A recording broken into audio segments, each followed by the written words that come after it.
If you love Bob Ross, then you know there was an auction recently, and it benefited public radio, which I think is awesome.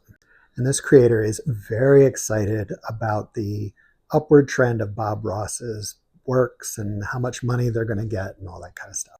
I have a very different feeling about Bob Ross, and it's an arc. As a young art teacher, I did not like Bob Ross.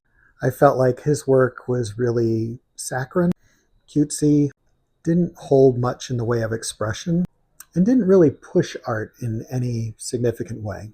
What I failed to understand is that he brought a love of art to a whole lot of people. I mean, I remember students coming into my room and saying, "Hey, can we do a Bob Ross painting?"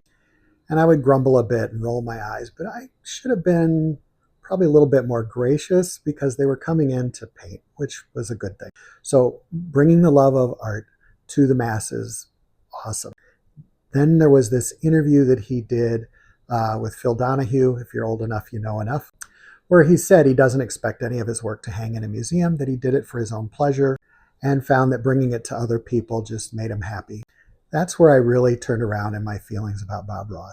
And I thought, okay, he's self-aware, and bringing a love of art to people, I can get behind that. So this creator is talking about how much the work was going for if it was painted on the show, and a few $100,000. But as a painting itself, I don't think it's a good painting.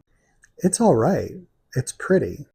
But there's nothing special about the technique. There's nothing it's expressing beyond a pretty picture of a cabin in the snow with kind of a lollipop sunset.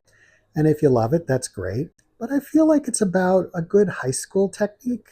But again, he brought the love of painting and making it easy that anybody could do it. But the works themselves, I actually like some of the work he didn't do on TV. There was a seascape that was before it. I don't love it, but I think it's significantly better technique-wise. And probably because he had hours and hours to work on it as opposed to a 1 hour television show doing it live. You got to be quick. So you can't get the depth that maybe another painter could that had more time in their studio. And this creator is going on about how the prices are going to go up and up and up and up and up. But I'm of the opinion that they'll go up while this generation appreciates who Bob Ross is.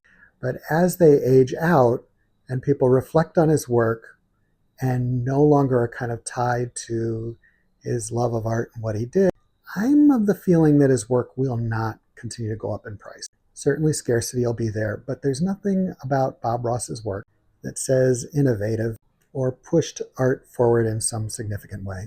Let me know your thoughts in the comments.